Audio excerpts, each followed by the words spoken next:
o diabo sempre tentou, desde o meu nascimento, anular a minha vida de alguma maneira. Então, eu entendo isso e compreendo, né? Porque um tratamento neurológico para convulsão sem necessidade, isso traria danos, né? Muito grandes. Foi o que o médico pediátrico explicou para minha mãe. Mas graças a Deus essa primeira fase foi superada e, né, o tratamento foi rompido e a gente conseguiu aí dar um start num novo nível, né, na minha vida. E logo começaram, né? Eu comecei a ir pra escola, tudo mais. Mas como meu pai era usuário de drogas e a minha mãe sempre trabalhou, então aqui no sul, o vício do meu pai ficou pior. Então, assim, coisas difíceis nós enfrentamos como família num contexto geral, né? O meu pai, com o vício dele, não conseguia manter a casa, ele não trabalhava. Ele é músico, né, profissional, ele monta e desmonta qualquer equipamento de som, de shows. Então, assim, desde o tempo que a gente moramos, o tempo todo que nós moramos no Ceará, que ele trabalhava em bandas e tal, nós crescemos basicamente dentro de ônibus, de som, de caixas, aquelas caixas gigantes e tudo mais. Então, meu pai é profissional mesmo nessa área, eletricista profissional e músico profissional também. Então, assim, aqui foi a decadência dele em todos os aspectos, como homem, como sacerdote, como provedor. Então, a minha mãe foi reproduzindo. Ela reproduziu mais 3 filhos. Na verdade, eu e a minha irmã, a gente nasceu num curto período de tempo. A gente tem uma distância de 1 ano, 2, eu acho, se eu não me engano. E os outros 2 nasceram aqui, mas isso não impediu ela dela fazer mais uma trinca, né? Mesmo diante das dificuldades, escassez, limitação de recursos, tudo. Isso trouxe para nós traumas de infância na escassez, na dificuldade, na miséria, porque a mãe tinha que prover tudo, o alimento, e ela não conseguia dar uma vida de luxo ou pelo menos necessidades básicas como comprar uma roupa quando preciso. Sempre vivemos de doações de pessoas. Vivemos de doações de alimentos, vivemos de doações de mantimentos, sabe? Traumas de corte de luz, a Celeste que vinha e cortar e nós ficarmos no escuro.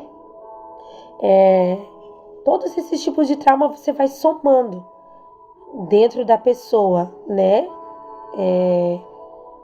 A escassez e a falta de condições traz nas pessoas um senso de, para algumas, né? Não digo todas, mas para mim trouxe assim: a coleguinha é melhor do que eu, a fulana é melhor do que eu, porque a escassez, a miséria traz isso para as pessoas. O diabo faz isso.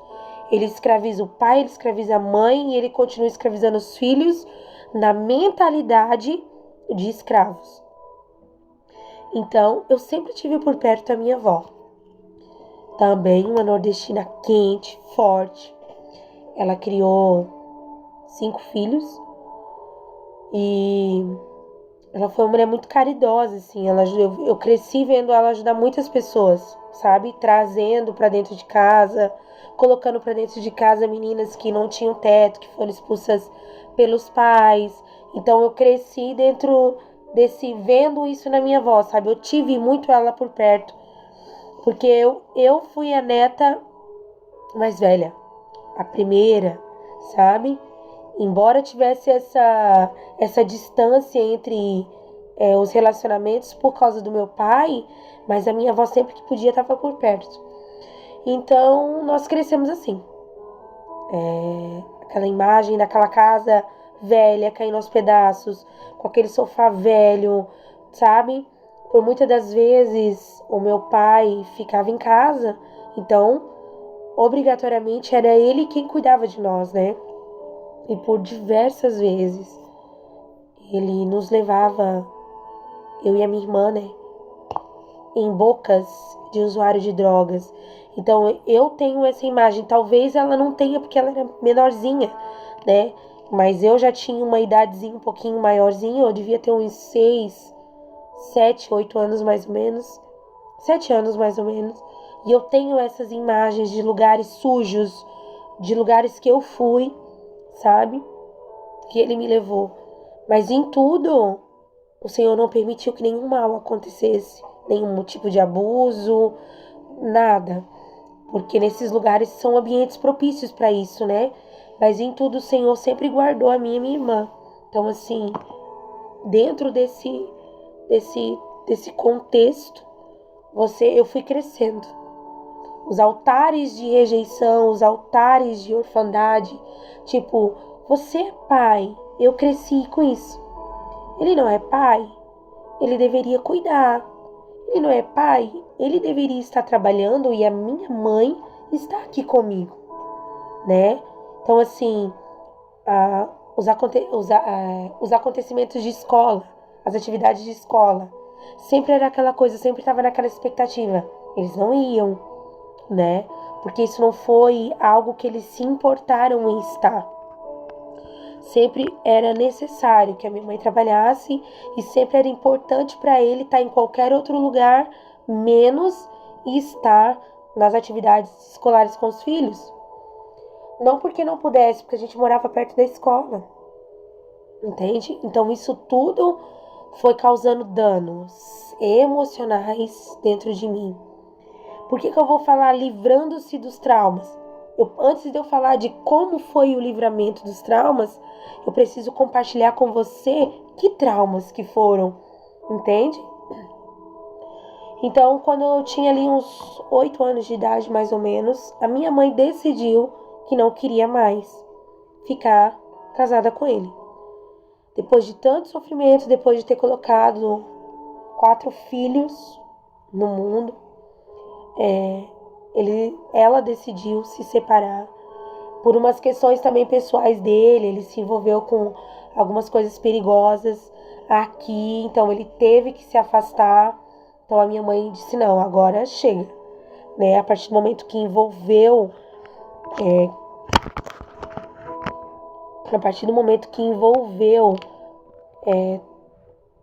coisas perigosas, ela disse, não tem como mais a gente ficar junto. Então houve separação. Quando eles se separaram, pra mim, porque assim, a criança, ela não importa onde e como, ela sempre vai querer o pai e a mãe juntos. Sempre. Porque para a criança é importante ter aquela figura de pessoas que cuidam e protegem. Você percebe que tem pessoas que dizem assim, minha avó é minha mãe e meu pai. Minha tia é minha mãe e meu pai. Entende? Então, assim, porque a gente, nós que quando criança, entendemos que precisamos de pessoas que sejam nossos tutores, que sejam pessoas que cuidam, que amam, que protegem, que estão juntos se amando e que cuidam dessas crianças. Então, esse foi o rompimento. Então, todas essas sementes e traumas, escassez, orfandade, raízes de rejeição, tudo aquilo que foi gerado dentro de mim até aquela idade, eu entendi que a separação dos meus pais era culpa minha. Então, até a minha adolescência eu entendi. Nossa, eles se separaram, foi culpa minha. Eu e o meu esposo fomos líderes de jovens por algum tempo. Mais ou menos entre 6 anos, mais ou menos nós somos líderes de jovens.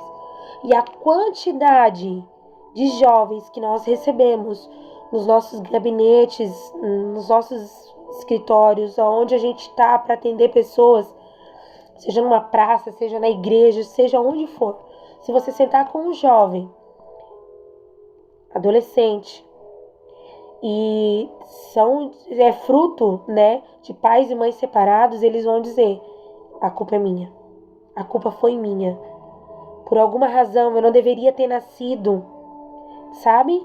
O jovem e o adolescente, ele vai entender que a culpa é deles.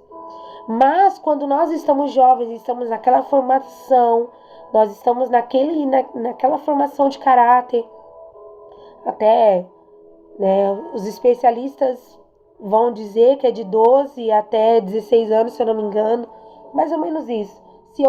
Se tiver errado, me desculpem, né? Mas é mais ou menos isso.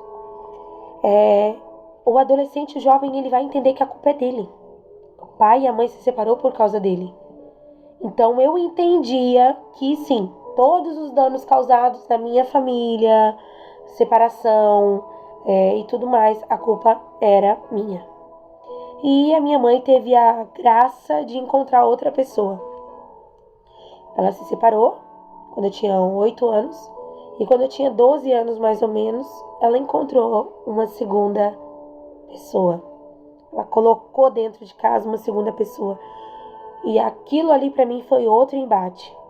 Porque eu não aceitava.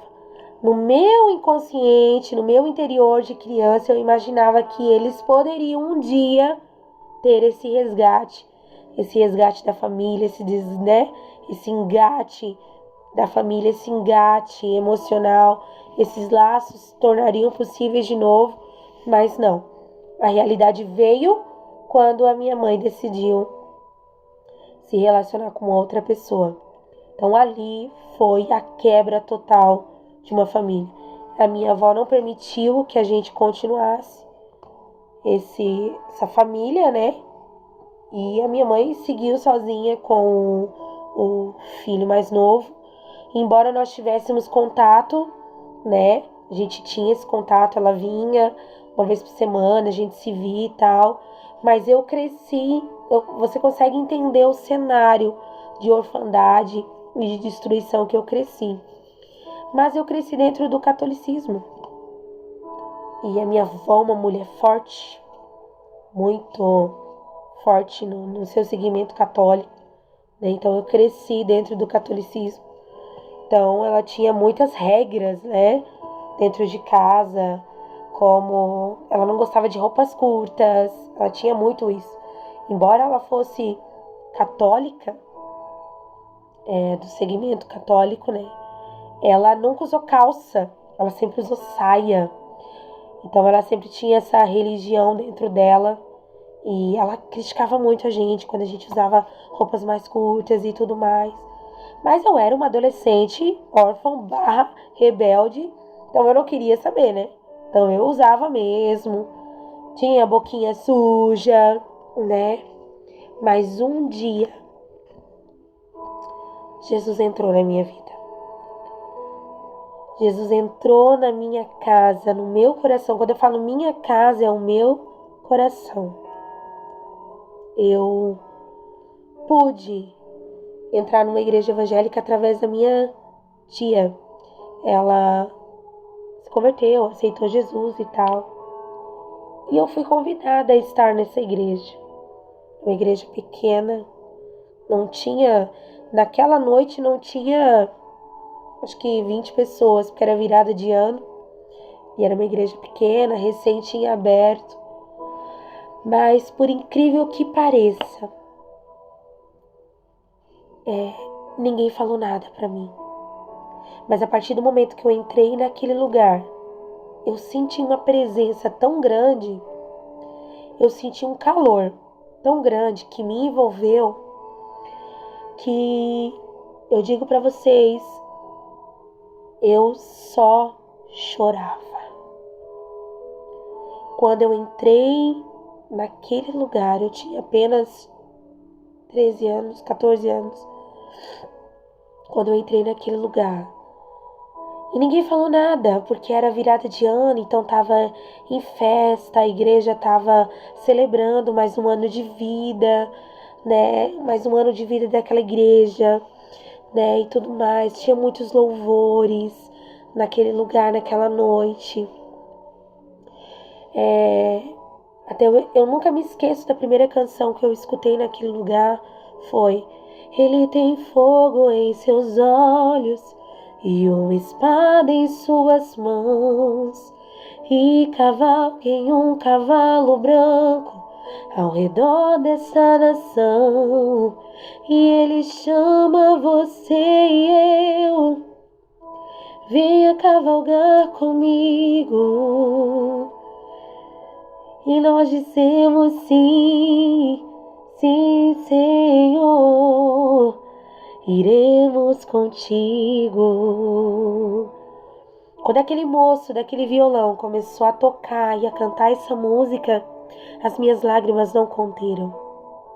Eu chorava. Eu só chorava, porque eu senti o amor, a graça, o favor de Deus entrando na minha vida. Ali eu pude deixar, nesse primeiro encontro que eu tive com Deus, as primeiras dores, da dor, da falta. E eu sabia que daquele lugar eu não poderia mais sair. Que aquele lugar que eu estava naquela noite era o lugar que as minhas dores de infância estavam sendo sanadas. Eu não sei de que forma, mas estavam. Mas uma primeira descarga emocional eu tive naquele lugar, porque eu me lamentei, eu chorei, e eu pude lamentar para um Deus que eu não conhecia, para um Jesus que eles estavam pregando que eu também não conhecia ainda, mas que aquele amor, aquela presença, tão somente aquela presença inundou o meu coração que eu não larguei mais. Hoje, no dia de hoje que eu estou gravando esse vídeo para você, fazem exatamente 17 anos que eu tive esse primeiro encontro. E eu posso dizer para você, pela graça de Deus, eu nunca mais fui a mesma. A minha vida foi totalmente transformada. E nesse primeiro vídeo, que até tem o tema livrando-se dos traumas da infância, né? Eu contei a primeira parte do meu testemunho. E eu quero continuar liberando em partes o meu testemunho logo após esse primeiro encontro. Como foi todo o meu crescimento até aqui. Como o Senhor tem feito na minha vida todas as curas e todas as restaurações que Deus tem feito desde então. Então, eu quero que esse testemunho, essa primeira parte do meu testemunho, edifique você. E quando eu entrei naquele lugar e a minha vida foi tocada pelo poder da presença, eu acredito no poder da presença de Deus. Quando o ambiente é cheio de glória, quando o ambiente tem uma unção, vidas são tocadas, vidas são transformadas e elas nunca mais serão as mesmas. Eu nunca mais fui a mesma. Eu sei que através desse testemunho eu espero que você corra para um lugar de contemplação, num lugar em Deus. Corra para o seu líder se você está afastado. Corra para o teu pastor. Peça perdão. Libere todas as tuas dores, tudo aquilo que você tem dentro de você. Não permita que pequenas sementes façam de você uma grande árvore de amargura. E sim, faça de você um lugar de habitação do Espírito Santo de Deus. Que Deus abençoe você e até o próximo vídeo que eu vou continuar testemunhando e falando desse Jesus que pode transformar, que pode mudar, que pode trazer para você uma essência, um novo, uma transformação de vida, de paz, de plenitude em Deus. Em nome de Jesus. Amém.